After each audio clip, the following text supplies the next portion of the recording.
yo no soy ambientalista, ni del Partido Verde Alemán, ni nada por el estilo.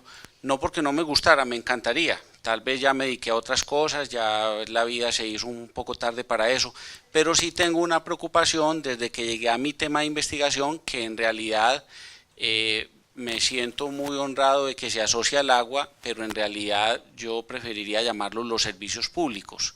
En el tema de los servicios públicos y particularmente en un país como nosotros, pero también en un país como Brasil, como Canadá, como Vietnam, hay una alta participación, pues cualquiera que, como decía Catalina, como organismos tenemos necesidades de proteínas, etcétera, vitaminas, y tenemos necesidad de los microorganismos que ella mencionaba, me imagino que tienen alguna necesidad de agua. Nosotros como organismos no tan micro también tenemos una necesidad de agua, pero desde el punto de vista organizacional, esos se organizan en el caso nuestro como servicios públicos, empresas de servicios públicos, y aquí tenemos pues una de las grandes, vemos casi a diario en la prensa de una de las grandes de Latinoamérica, y tiene que ver con el manejo del agua, las cuencas, las ollas hidrográficas, y eso es un tema que la verdad me siento a años luz, se los digo con toda sinceridad y humildad, a años luz de considerarme un experto, pero como se diría así vulgarmente, me mueve, coloquialmente me mueve la aguja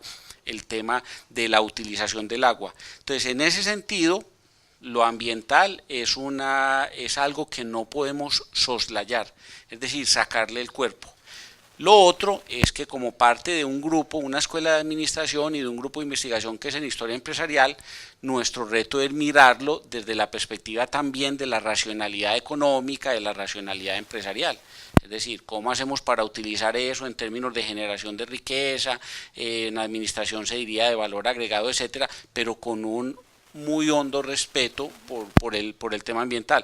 Yo les quisiera decir, quería no extenderme mucho, a mí me preocupa en los últimos tiempos que el capitalismo, yo llamaría como un hipercapitalismo, hay una obsesión, yo no sé si la mayoría de la gente se dé cuenta que en el tema de los recursos, como en las comunidades aborígenes, los indios, etcétera, esa compenetración que tienen con la naturaleza, nosotros desde la revolución industrial pensamos que la naturaleza es como una especie de insumo pues ahí que nos dio hoy la divina providencia para hacer con ella pues lo que nos dé la gana, excúsenme la expresión, quizá haya algo de prejuicio, de exageración, de radicalismo, pero prefiero decir eso como para correr el riesgo de hacerme entender.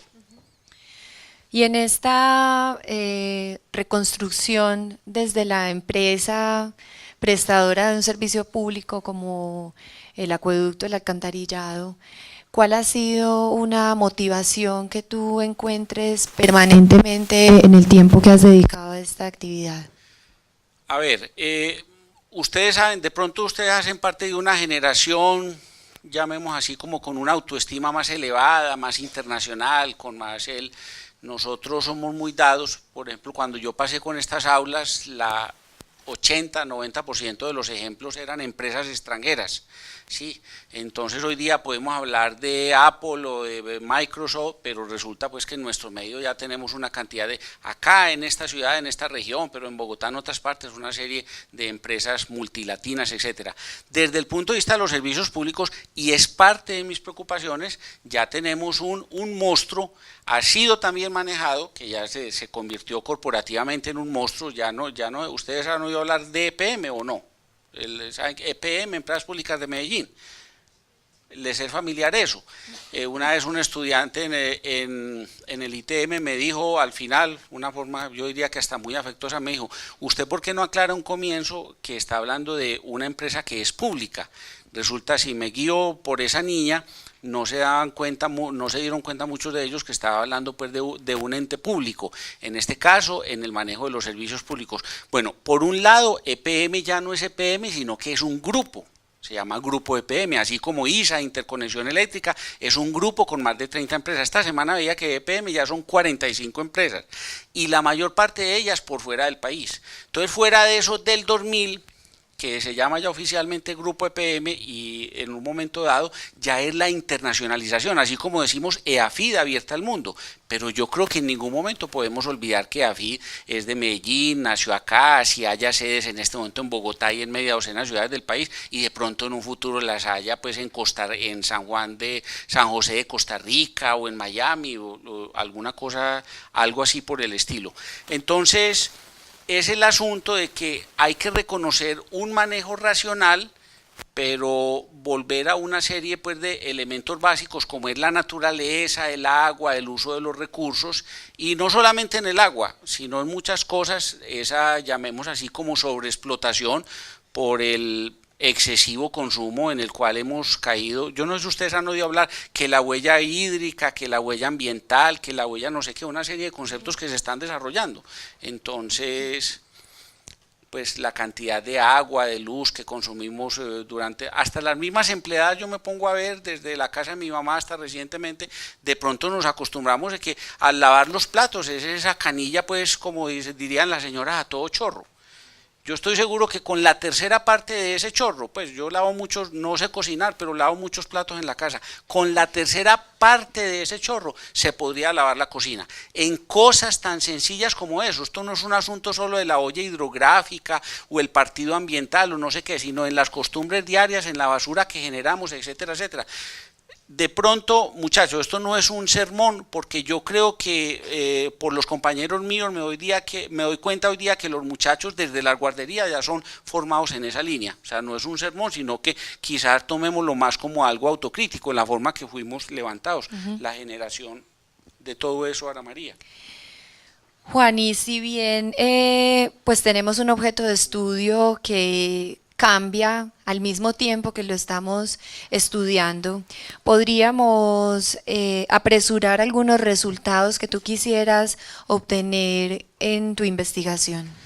Sí, a ver, dijéramos que yo llevo ya más de 10 años en este tema desde el punto de vista organizacional. Recuerden lo que les decía, yo no soy un investigador ambiental, sino básicamente de historia empresarial. Dentro de la historia empresarial he definido un tema de mi interés, que es los servicios públicos, el papel en las comunidades, y como trabajo en una escuela de administración aparece una variable muy importante que es lo empresarial. Entonces resulta que las empresas públicas es un referente, pues yo sí quisiera como compartir este sentimiento, es que fuéramos conscientes de que el principal patrimonio regional que tenemos nosotros, el principal patrimonio económico regional, se llama Empresas Públicas de Medellín.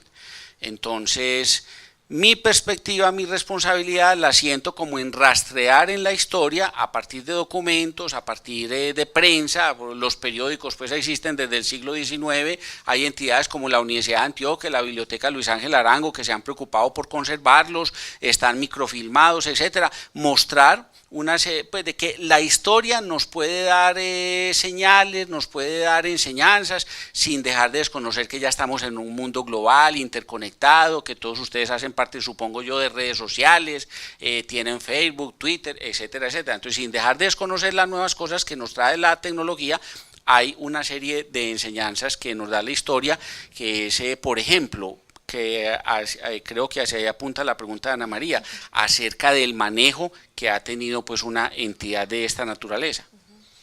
Y entonces esa persecución de huellas, ¿cómo la haces? ¿Cómo haces tú la investigación? A ver, Ana María, muchas gracias.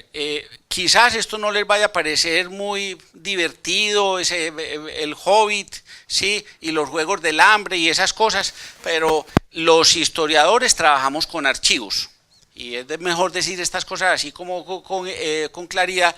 Y dentro de la disciplina histórica hay una frase, va a sonar un poco fuerte decir, los historiadores preferimos entendernos con los muertos que con los vivos. ¿Sí? Entonces, ahí dijéramos menos conflictos de intereses, de pronto dentro de 10 o 20 años vamos a saber muchas verdades de Pablo Escobar y del cartel de Medellín que no se saben en este momento. Los que vieron la serie hace 2 años ven toda la ampolla que eso generó, etcétera. Entonces, dentro de los archivos hay cualquier cantidad de archivos.